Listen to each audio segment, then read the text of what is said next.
Brazil is awesome. We just finished traveling throughout Brazil for an entire month and we absolutely fell in love with this country. It is just one of the most beautiful, incredible, magical places we've ever been. But coming into this trip, we honestly didn't really know what to expect, and we were really nervous because of all of the safety warnings out there on blogs, on travel videos, on the news, on the US State Department website. Basically, when researching traveling to Brazil, everything is giving you reasons not to come here. So we wanted to share what our actual experience was like, why Brazil is one of our favorite countries in the entire world, and why despite all the negativity out there, you should come to Brazil. In this video, we're going to be addressing safety, giving our top 5 tips for traveling in Brazil, and the ideal itinerary for first-time travelers to Brazil, as well as the top things to do in each city that you might visit. And for those who stick around to the end, you'll get to see exactly what we spent on an entire month of travel in Brazil.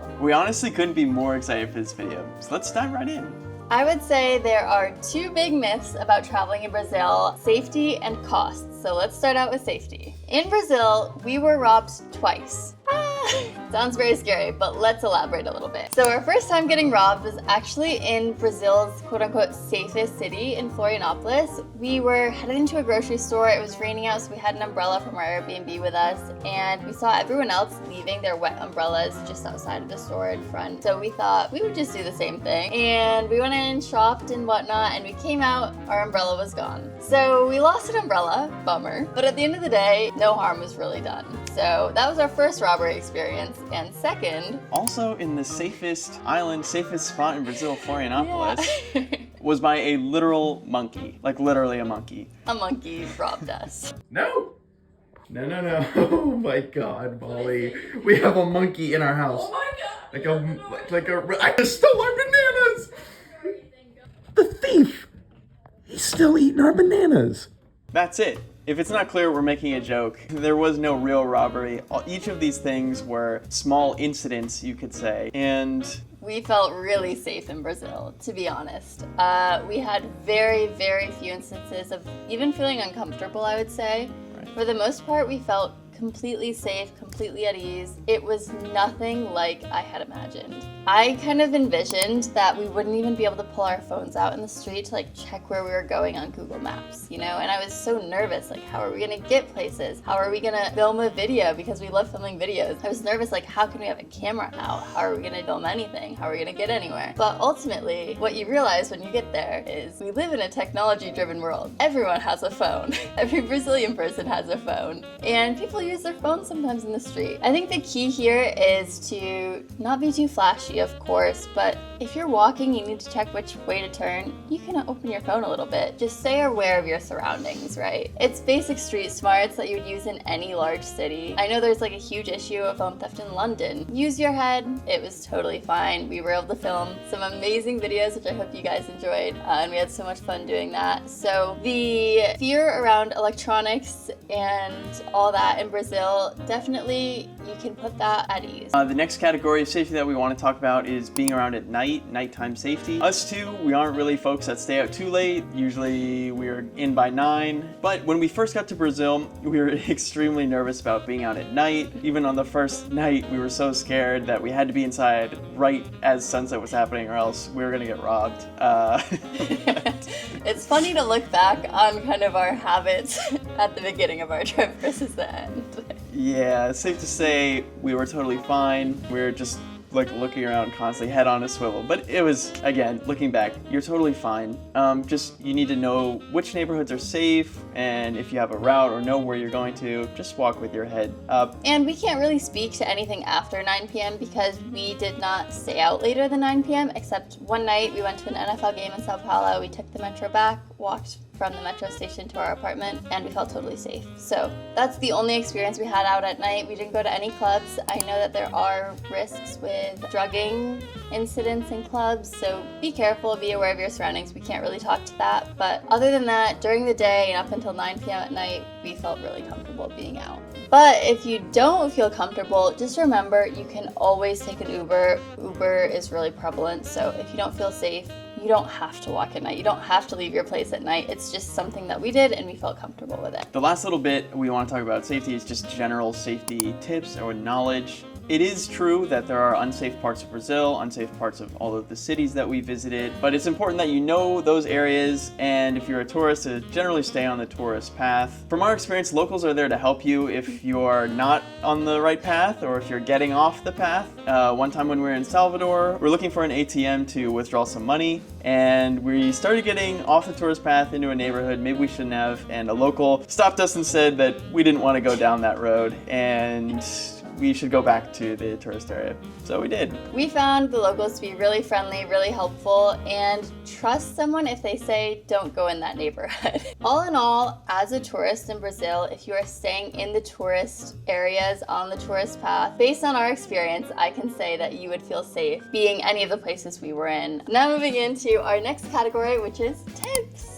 Tips. Okay, so tip number 1 is, we generally would recommend this for any country you visit, but especially for Brazil, is to learn the local language, to learn Portuguese. But for us, Spanish is helpful and people can generally understand you with basic Spanish that we know, and even English. We saw some statistic online that 95% of Brazilian folks don't speak English, and in our experience that was actually not the case. Most folks did speak some basic English, so we actually got around fine in terms of communication. But still, a little Portuguese goes a long way. Every time we tried to use it, folks would smile and be happy to interact with us and practice Portuguese. Yeah, definitely, especially if you're trying to learn more Portuguese, Brazil would be a great location because people are totally willing to talk to you even if you make small mistakes. We'd always order in Portuguese and ask basic questions, and it was super fun, and it just allows for some really sweet interactions. And I actually saw a TikTok about this from a Brazilian woman talking about how Brazilians actually find these kind of cultural differences or linguistic differences kind of endearing, and they are totally willing to talk to you, help you, and people are really looking out for you in general. I remember another time we were in Sao Paulo going on the public bus for the first time, and we didn't realize you needed to pay cash, so we were trying to tap our card to go on, and we didn't understand, and there was a woman that was on the bus just reading her book, and she spoke to us in English, and she said, "Oh, that's okay, I'll pay your fare for you, like you can't pay card here," and she was about to pay our bus fare for us. People are just very, very sweet, very kind, and always willing to help. So learn a bit of Portuguese and don't be afraid to talk to locals. Exactly. And one more instance, we were in a restaurant trying to understand the menu, and just at the next table over, a mom with their kids volunteers to help us understand the menu. In English, she spoke to us and said, asked us if we needed any help with the menu, which was very sweet. Or we could go on and on with specific stories about sweet interactions we had with locals, but it's a great experience overall. Tip number 2 is to use Google Maps. We actually found that Google Maps is really accurate with driving times as well as public transport. We personally used public transport in Rio and Sao Paulo, and in those two cities we almost exclusively used public transport, being public buses and metro, and we found it very, very comfortable, safe, reliable, clean, easy to use, and it was a great way to avoid the traffic as well in places like Rio and Sao Paulo where there's a lot of traffic. They're big cities. We loved it. It felt good, and it was really nice to be able to use public transport, which we haven't really been able to do since being in South America. But we want to say, when we were in Salvador and Florianopolis, we almost exclusively used Uber because it's cheap and affordable, and the public transportation infrastructure just wasn't quite as good and convenient for where we wanted to go. Our third tip for Brazil is that you can use card to pay for basically everything. Almost anywhere you go, you can pay card, whether it's like a coconut kiosk on the side of the beach or a supermarket, a restaurant, whatever it is, most places really accept card, and we found that so convenient as travelers. You don't have to worry about carrying around a lot of cash, which just feels a little unsafe sometimes, and it's really easy. You can also get points. All that to say, we love that everywhere you can use card pretty much, and in Rio for public transport you can use your card as well as a tap-in method. At the very beginning of our trip, we exchanged $100, and that lasted us the entire month. The only things we used cash for was sometimes we need it for public transportation, or if you need to get some kind of snack or drink on the beach, you can pay with cash. But overall, it's a super card-friendly country, which makes it a super tourist-friendly country, honestly. It's super convenient. Tip number 4, if you're on a budget like us, we found that it's very convenient and easy to use overnight buses to get from city to city around Brazil. We used it multiple times instead of flying because we could save money. And actually we found that the overnight buses are quite comfortable, quite spacious, make lots of stops for the restroom or snacks, water, and even stopped at some places with full restaurants. So we highly recommend using an overnight bus if you have the time and are on a budget. Tip number 5 has to be our favorite tip of them all because it is to eat local food. We absolutely fell in love with Brazilian food. I mean, moqueca, tapioca shrimp, pastels, feijoada. I could keep going on and on. Oh, cane sugar juice, delicious. Fresh coconuts in Salvador, like you can't beat it. The food is incredible. Pão de queijo, they keep coming into my head, all of these foods that we love. And it is delicious. It is totally worth trying to try every local food you can because Brazilian food is so unique and diverse. I think that's something I really appreciate is when a country doesn't have just like one national dish, which is great. I mean, I'm glad countries have national dishes, but when you can try a wide variety of foods that are truly from a place, it's great. Yes, we absolutely loved all of the food from all of the locations and especially Salvador and all the seafood and the Afro-Brazilian cuisines. Okay, so now that you totally want to come to Brazil because it's amazing and beautiful and delicious, let's talk about some potential itineraries. We know that we were only in Brazil for a month, and even though we went to 5 different cities all along the coast, so from different regions, we really only scratched the surface of Brazil. It's an absolutely huge country, and we can't wait to come back one day and go to all the places we missed. For a first-time traveler, we have some really good recommendations so you can kind of get a taste of everything and see what you want to do in the future. We have 3 different timelines. So if you only have a week of PTO saved up, our recommendation would be to start off in Rio and spend 4 or 5 days there. It is truly the heart of Brazil. It is an incredible city. It's one of our favorites. There is so much to do. You just can't beat it. So first trip to Brazil, you have to go to Rio, of course. With your next 3 days, we recommend one of 2 things. Either spend those days in Sao Paulo, which is just a few hours of a bus ride or a short flight away, and it is kind of the mega city of Brazil. The city goes on forever. It is huge. There is so much going on. The food is incredible. The cafes, oh my goodness. Amazing. We loved going to all the cafes, the parks, the museums. Yeah. We really enjoyed our time in Sao Paulo. It was lovely, but if you are into food and beaches, you have to go to Salvador. So one of those 2 options for 3 days. So Rio with a little side quest, basically, if you have only 1 week in Brazil. If you are lucky enough to have saved up 10 to 14 days of PTO, though, we have a little bit more to offer as far as time and places you can head to. So we would recommend starting off in Salvador in the north. You'd spend 3 days there and then take a flight down to Rio, spend 4 to 5 days in Rio because it is amazing. We had 5 days there and it felt like we didn't even have enough time to see everything. So 4 days should be good. And after that, you can finish by hitting Sao Paulo, which is just south of Rio. So it's kind of like going down the coast and you're able to hit both Sao Paulo and Salvador with that bit of extra time. And then if you are super duper lucky enough to have a good amount of PTO or time off acquired somehow. So if you have 3 weeks to a month, we have a few more places you can add on. So it's the same thing with starting in Salvador, heading to Rio, and then hitting Sao Paulo, but you get to add on 2 more super cool stops south of Sao Paulo. First, you'll head to Florianopolis, which is actually an island, and it is nicknamed the Magic Island, which is totally true. Absolutely. It's a gorgeous place. So you'll get to add on Florianopolis, and then after that, you can make the trek down to Iguazu Falls to see a new natural wonder of the world. So those are just some potential itineraries you could do that we think give you a taste of Brazil depending on how much time you have for your vacation. And now we're gonna dive into all the things there are to do in all of those places. First up is Salvador. It was the first stop on our trip and our first introduction to Brazil, and we absolutely loved it. The food is amazing. We haven't said it enough yet, right? You can check out our food video from Salvador because we went to some amazing places. a huge thing to do in Salvador is the beaches. They're beautiful, the water is crystal clear, and the vibe is just honestly, I think, the best vibe that we saw out of all the Brazilian beaches we went to. I don't know. I Soccer? kind of like the Rio beaches. But... You like the Rio beaches more? Okay, so never mind. Take that back. Ethan likes the Rio beaches more. I thought the Salvador one was really fun. I guess it had more of maybe like a local feel versus like a touristy feel, which was cool. True. I actually agree with that.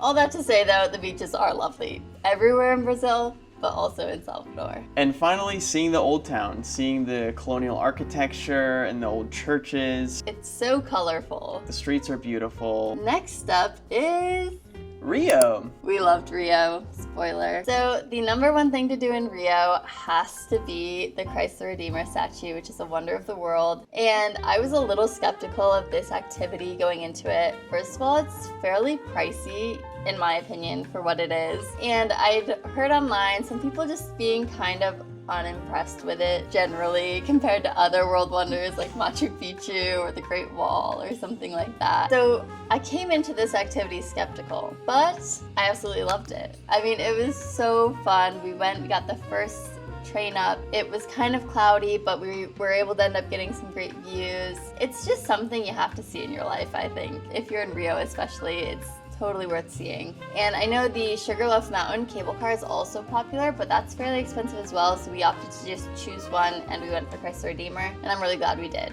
The next thing we highly recommend that you check out in Rio is the Lapa cable car. We absolutely loved going on the cable car into the town that overlooks Rio. There are some delicious restaurants up there and great views. We had an excellent time and highly recommend it. The final thing in Rio is, of course, the beaches. We absolutely love going to Copacabana and Ipanema Beach. We had a great time, especially at Ipanema Beach. It's beautiful, the vibes were good, the waves were fun. Can't beat it. I mean, it's an incredible experience. The beaches are just gorgeous, and the vendors, like, you can see a whole shopping spree going on.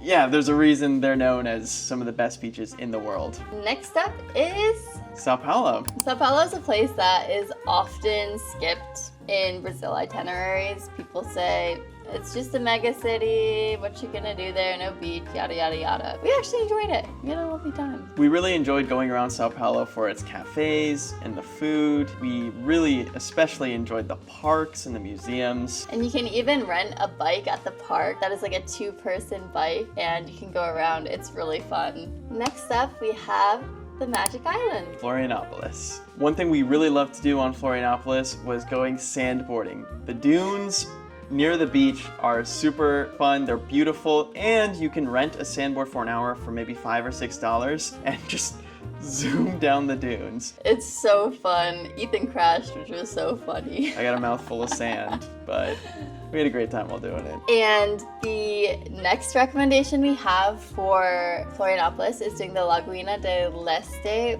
hike. It is a moderately challenging hike, I'd say, where you hike down to a beach and then you go up kind of this rock face almost to a viewpoint overlooking the beach, and from there you hike back through the jungle. It is gorgeous, pristine, remote beach. It is a gorgeous island with wildlife. We saw the cutest little monkeys and it's one of the most recommended things to do in Florianopolis and totally worth the recommendation, I think. The final thing we recommend from Florianopolis is going to a sunset at Mole Beach.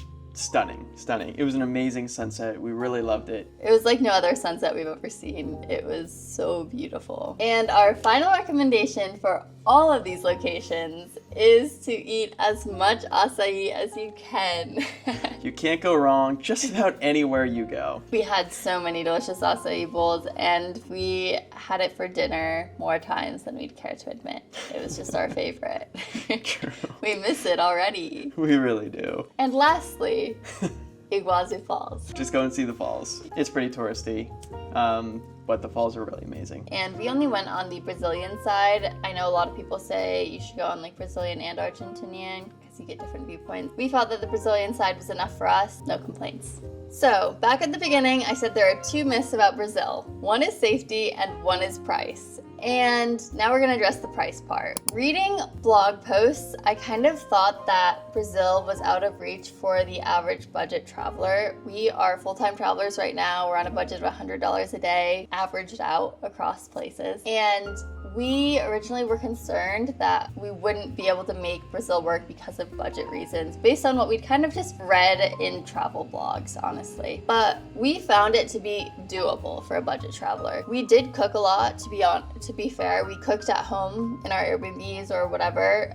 certain meals. We obviously still tried the local food, but we did cook at home when we weren't trying local food. And that saved us a ton of money because I'd say the biggest expense in Brazil has to be eating out. Yeah. So that's where you can save or spend the most money, basically. But we found it doable. We did a little bit over $100 a day for 2 people, but we found it to be totally reasonable and less expensive than we expected, honestly. So now going into the grand total. Drum roll, please.